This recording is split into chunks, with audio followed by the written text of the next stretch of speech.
I used to work night shifts at a 24-hour gas station on a lonely stretch of highway.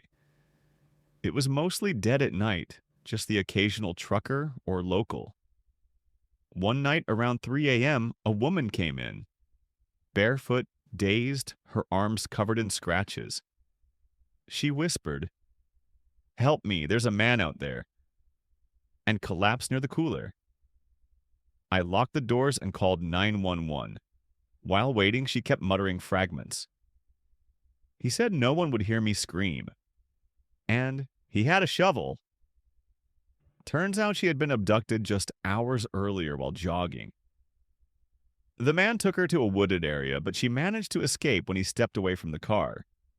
She had run barefoot over a mile through thorny brush before finding the highway.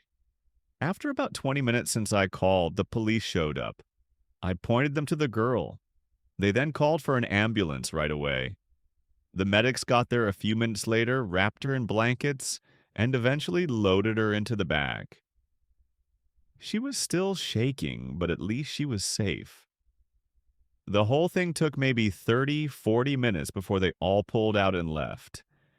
Then, just when I thought it was over, a red pickup truck pulled up slowly, almost like he was just scoping the place out.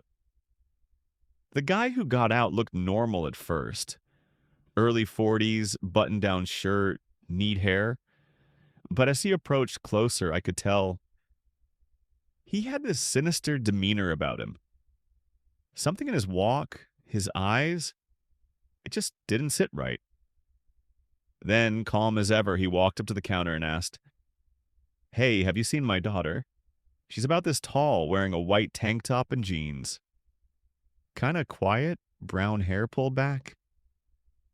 Every detail he gave matched the girl exactly. He smiled when he said it. But it wasn't warm. It was almost rehearsed. I felt genuinely spooked by him. I told him no, just shook my head. My stomach was in knots.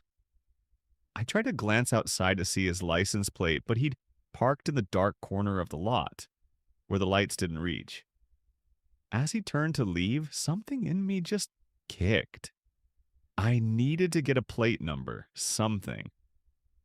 So I walked outside and followed at a distance, but he moved fast, too fast. By the time I got around the corner, he was already in his truck and gunning it out of the lot.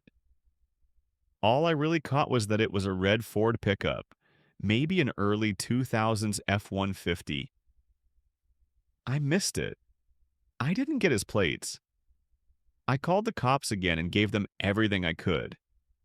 Whether they found him or not, I never heard back.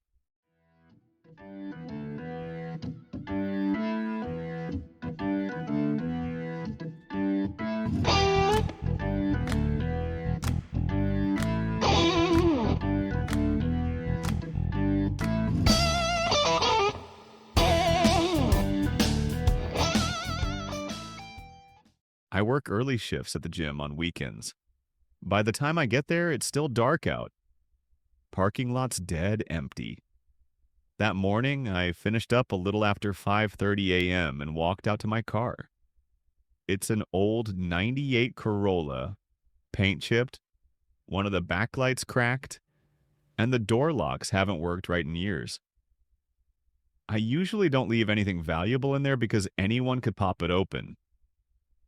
Anyway, I didn't notice anything strange at first.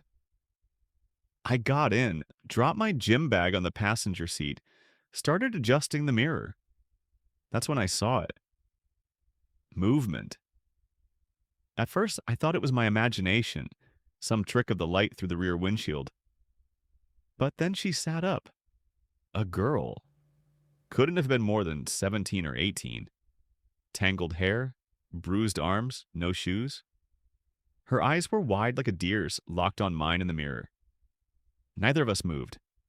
I managed to whisper, "Are you okay?" She didn't answer, just held a finger to her lips. A few seconds later, a truck pulled into the lot. Dark green or maybe black. Tinted windows. It crept past the front row and stopped just 3 spaces down. She dropped back down in the seat and whispered, panicked, Don't let him see me. I couldn't even breathe. The man in the truck got out slowly. He looked around like he was trying to spot someone. Then he lit a cigarette and started walking the lot. I stayed still. Eventually, he turned, got back in his truck, and left. I didn't move for a long time. When I finally drove to the police station, she stayed low the entire way. She told them she had been taken the night before while walking home from work. The guy had pulled up pretending to ask for directions, then offered her a ride. But instead of taking her home, he stopped somewhere and assaulted her. After that, he bound her with duct tape and put her in the back seat. Sometime early that morning, he stopped at a gas station and left her locked in the truck. Somehow, she managed to tear the tape off her wrists and ankles and made a run for it. The gym is about 200 feet from the gas station, and my car must have just looked like the first safe place she could find. It wasn't the safest, but it was enough. That was the only time I was actually happy someone broke into my car.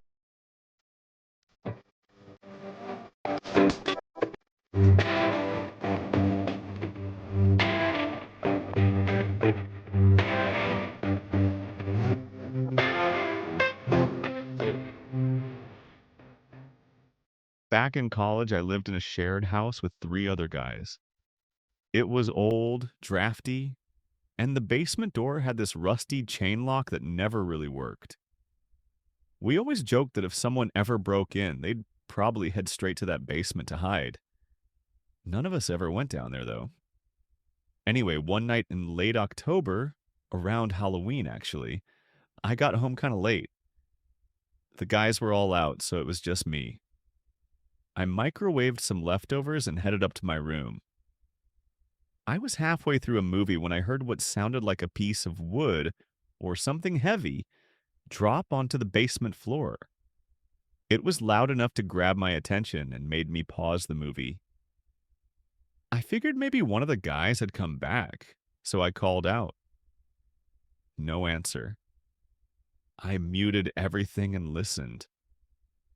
I didn't hear anything else, but the noise I heard earlier convinced me that if none of my housemates were home, I should probably check it out.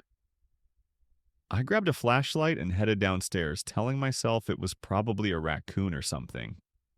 When I got to the basement door, I noticed the chain lock was unlatched.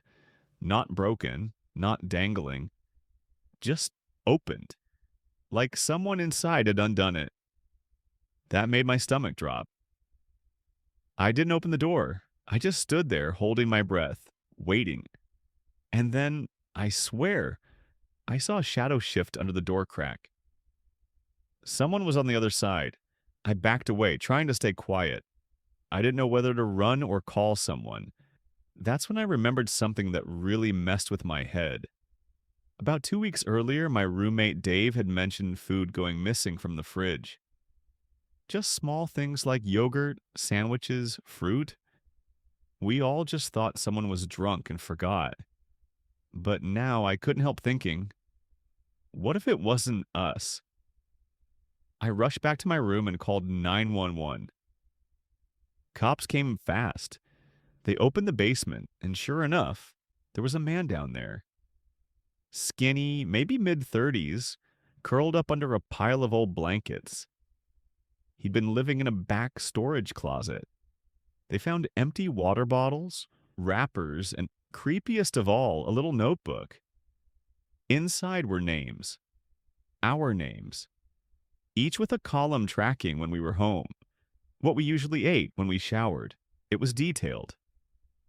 Apparently he had followed one of us home weeks ago.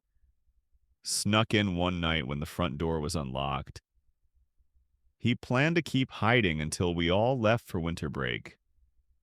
They said it's not the first time this same guy has snuck into people's homes. He's not violent, just developed a parasitic way of living.